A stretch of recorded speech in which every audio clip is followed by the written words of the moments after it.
고린도전서 16장 1절에서 12절까지의 말씀을 함께 읽겠습니다.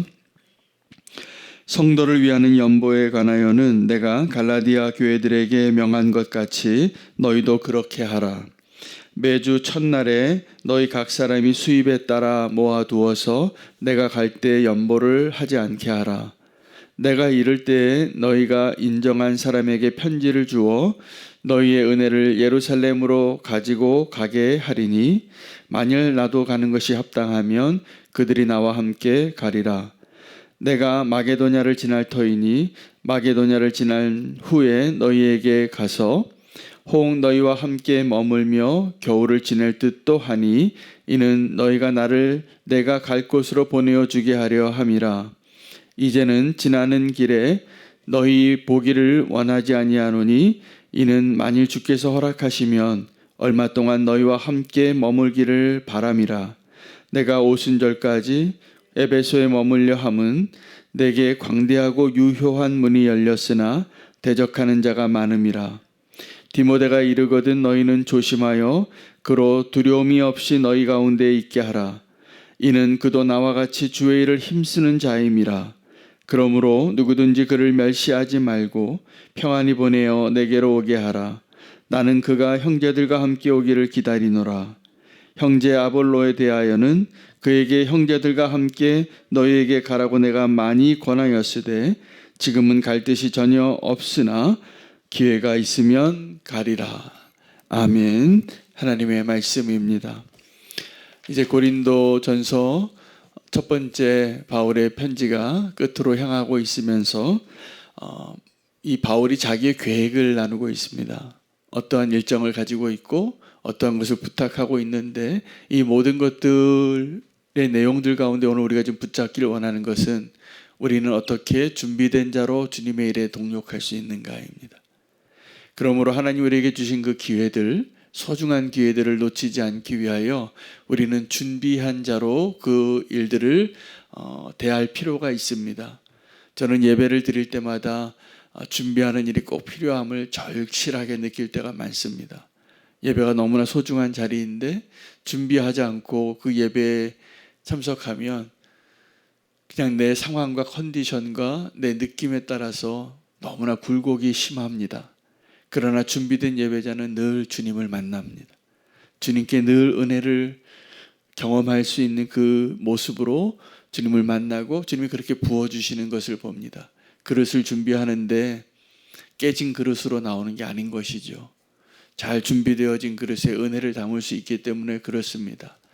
오늘 바울은 그 자신의 선교 일정이, 자기의 목회 일정이 얼만큼 잘 준비되어서 계획하고 있는가를 이 고린도 교회 성도들에게 알려주고 있습니다. 지금 마게도냐를 지나서 고린도 너희에게 갈 텐데 너희를 지나서 또 내가 가고자 하는 곳을 너희가 좀 보내주기를 원하고 너희와 함께 겨울을 보내고 싶다. 그러면서도 그들에게 이 계획과 함께 꼭 이 하나님의 때를 놓치지 말라고. 여러분 악할 때 하나님의 때를 놓치지 마셔야 됩니다. 그냥 내일로 미루지 마시고 잘 준비하셔서 하나님이 기뻐하시며 잘 준비된 그릇으로 손길로 쓰임받게 되기를 원합니다. 오늘 말씀을 한마디로 요약하면 기회를 놓치지 말라입니다. 근데 그 기회를 놓치지 말아야 할 세 가지 영역을 이야기하고 있습니다. 첫 번째는 헌금입니다. 돈입니다. 두 번째는 전도하는 것입니다. 그리고 세 번째는 동력하는 것입니다. 오늘 이 세 가지 내용과 영역에 대해서 바울이 준비하라고, 그 기회를 놓치지 말라고 이야기하고 있는 것을 통하여 우리의 믿음의 여정 가운데 이렇게 세 가지 영역에서 잘 준비된 자로 주님 앞에 쓰임받게 되시기를 축복합니다. 먼저 돈 얘기하겠습니다. 여러분 헌금하는 게 참 어렵습니다. 제가 제일 별로 기뻐하지 않는 게 목회자가 강단에서 헌금하라고 막 이렇게 강요하는 걸 제가 별로 안 좋아합니다. 그런데 제가 말씀 준비할 때마다 깜짝 놀랄 정도로 서신서나 또 복음서에 예수님께서 가르치시는 내용 가운데에도 돈이 굉장히 중요한 주제구나 이런 걸 발견하거든요. 그렇다면 우리가 왜 이렇게 헌금에 대한 말씀에 대해서 좀 부담도 느끼고 그런 거에서 민감하게 느낄까? 여러 가지 우리 전하는 자나 듣는 자에 있어서 이 주제를 잘못 다루기 있기 때문입니다. 그러나 주님의 의도는 분명합니다. 이 돈이 굉장히 중요한 주제예요. 왜냐하면 우리의 마음을 빼앗아갈 수 있는 강력한 매력이 있기 때문입니다. 돈 안 좋아하는 사람 하나도 없습니다. 부모님에게 효도할 때 그 유행도 잘 모르고 사이즈도 잘 모르는 옷 사주시는 것보다 돈 주면 좋아하세요. 그거 가지고 뭐 원하시는 걸 마음대로 하실 수 있으니까. 물론 마음을 담은 선물이 좋죠. 꽃도 사드리고 케이크도 사드리고 이렇게 원하시는 것 준비해서 마음을 담아서 잘 준비해서 드리면 기뻐하실 겁니다. 사랑과 정성이 담겨 있으니까. 근데 이 돈이라는 것이 우리에게 있어서 너무나 유효하고 강력하고 의지하고 싶은 것이기 때문에 복음서에 예수님께서도 분명히 이렇게 말씀하신 겁니다. 돈과 하나님을 함께 겸하여 섬길 수 없다. 기독교 역사 속에서 가장 강력한 하나님의 버금가는 우상이 돈입니다. 이 자본주의 논리에서 이 복음의 메시지가 늘 도전받고 있는 거죠. 그러므로 이 돈에 대해서는 우리가 잘 깨어서 돈을 잘 다스릴 수 있어야 됩니다. 그럴 때 돈은 우리의 우상이 아니라 하나님 나라를 확정하는 아주 소중한 도구가 될 것입니다. 오늘 바울은 그걸 이야기하고 있는 것입니다. 헌금을 하는데 그냥 내가 갔을 때 바울 사도님 오셨으니까 오늘 특별 헌금합시다 이렇게 하지 말자는 거예요.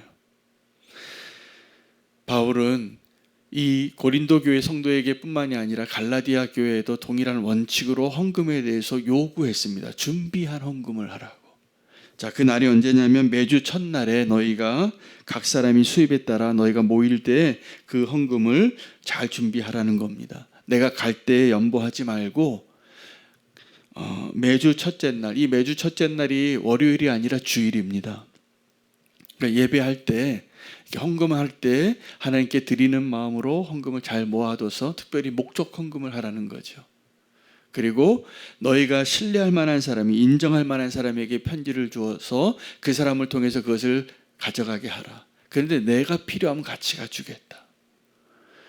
돈을 다룰 때 아주 그 목적과 이 모든 과정이 투명하게 잘 다루어지면 하나님의 역사하심의 축복의 통로가 더 잘 흘러가는 걸 제가 여러 번 경험했습니다. 근데 그게 희미하면 안 됩니다. 그래서 하나님께서 그 고린도 교회 성도들에게도 이 돈을 어떻게 헌금해야 되는가 준비된 연보를 좀 하라는 거예요. 그것이 하나님께서 기뻐하실 만한 것이라는 것이죠. 두 번째는 전도입니다. 이 바울이 자기의 일정을 이야기하면서 9절 말씀을 한번 보시면 내가 지금 에베소에 있는데 마게도냐를 지나서 고린도로 가겠노라고. 에베소에서 마게도냐가 이 지금 그리스 지역인데 거기에서 또 고린도는 또 한 도시입니다. 그곳으로 가는 여정이 분명히 이렇게 그려집니다. 지도를 펼쳐놓고 보면. 그런데 지금 바울은 고린도 교회에 가고 싶어요. 너무 사랑하는 교회고 그 교회를 돕기 위해서. 그런데 가지 못하는 이유를 설명하는데 에베소에 복음을 전할 수 있는 기회가 활짝 열렸다는 겁니다. 광대하고 유효한 문이 열렸는데 지금 그 일을 해야 하기 때문에 너희에게 갈 수 없다. 그러나 꼭 가겠다. 이 약속을 하면서 또 하나의 소중한 이 하나님 나라의 기회가 열릴 때 어떤 일이 일어나고 있는가를 동시에 알려주고 있는데 대적이 많다는 겁니다. 여러분 이렇게 하나님의 나라의 사역의 기회가 열립니다. 지금 이 에베소에서 어떤 일이 일어나고 있냐면 광대하고 유효한 아주 복음을 전하기 좋은 역사가 막 크게 열려서 내가 이 일을 전념해야 하는데 원수들도 가만히 있지 않다는 것이죠. 여러분 그래서 우리가 하나님의 때와 하나님의 방향을 결정할 때 이 두 가지를 우리가 같이 경험할 때가 많습니다. 성령의 역사가 강력하게 일어날 때 악한 영의 역사가 그것에 또 시험이 많습니다. 그래서 주님이 일하고 계시는 것을 언제 우리가 확인할 수 있냐면 왜 갑자기 우리에게 이런 시험이 많이 닥치지? 왜 이런 위기가 닥치지? 왜일까요? 우리가 정말 주님이 기뻐하시는 일을 하려고 하고 있고 하고 있기 때문이에요. 여러분, 느헤미야가 성벽을 쌓을 때 대적이 얼마나 많았는지 모릅니다. 그 52일 동안 밤낮으로 싸우고 일했어요. 그 일을 막고 싶은 거죠, 원수는. 지금도 동일합니다. 여러분, 우리가 정말 주님이 기뻐하시는 일을 하려고 믿음으로 일어서면 원수는 우리를 낙심하게 하려는 공격을 전방위로 할 겁니다. 흔들리지 마시기를 축복합니다. 이 복음의 역사가 하나님의 나라의 일들이 일어날 때 반드시 시험거리들이 있어요. 당연한 겁니다. 원수는 지금 자기의 땅을 빼앗기는 중이기 때문입니다. 이 에베소에서 바울이 어떻게 사역하고 있는가를 보면 우리에게 허락하신 하나님 나라의 그 전도의 기회가 어떻게 역사하는지를 우리는 믿음의 눈으로 볼 수 있어야 합니다. 흔들리지 마시기 바랍니다. 조금 어려움이 있고 낙심할 일이 있고 시험 들 일이 있어도 그 일을 포기하지 않아야 합니다. 느헤미야처럼, 오늘 이 바울처럼. 그래서 바울은 그 일을 감당하느라고 에베소에서 그 일을 감당하느라고 지금은 못 가지만 꼭 가겠노라고, 겨울에 만나자고 이렇게 약속하고 있는 것입니다. 세 번째 기회는 동력의 기회입니다. 이 고린도 교회 성도들이 바울과 함께 누구를 원했냐면 아볼로를 원했습니다. 그래서 이 고린도 교회 분당이 있을 때 나는 베드로 파라, 나는 바울 파라, 나는 아볼로 파라, 나는 그리스도 파라, 이런 분파가 있었다고 이미 기록했습니다. 그들 가운데 아볼로가 오기를 간절히 원하는 한 무리가 있었던 것이죠. 바울이 이 아볼로를 경쟁자라고 생각하고 이 고린도 교회의 사랑을 자기가 독차지하고 싶어서 이 아볼로에게 얘기하지 않고 이러지 않았습니다. 아볼로에게 가보라고, 지금 고린도 교회 성도들이 당신을 이렇게 원한다고. 그런데 아볼로하고 이 바울은 하나님이 허락하신 부르심과 사역의 스케줄이 달랐어요. 그래서 아볼로는 지금 이렇게 간절히 원하는데도 자기가 지금 가고 싶어 하지 않았어요. 내가 여러 번 권했지만 그가 원치 가려고 하는 뜻이 전혀 없도다. 기회가 있으면 그가 가리라. 아마도 고린도 교회에서 이 아볼로를 기다리고 아볼로의 말씀을 듣고 싶어서 그렇게 갈망하던 성도들에게는 실망이 됐을지 모르겠지만 하나님의 때가 있는 것입니다. 기회를 얻지 못한 것이죠. 그러나 기회가 있으면 그렇게 하리라. 그 대신 바울이 소개하는 사역자가 디모데입니다. 이제 디모데가 가면, 바울은 디모데를 귀한 동력자로 여겼습니다. 아들 같은 자인데 자기가 갈 수 없는 곳에 보내고 싶은 1순위 믿을 만한 사람이 디모데였어요. 그는 젊었지만 바울과 동일한 복음의 선상에서 동력하며 함께 일했습니다. 디모데를 보내는 것이죠. 보내겠다고 하는 것이죠. 그가 가면 내게 하듯이 그를 잘 환대해 주라. 잘 사도로 인정해 주라.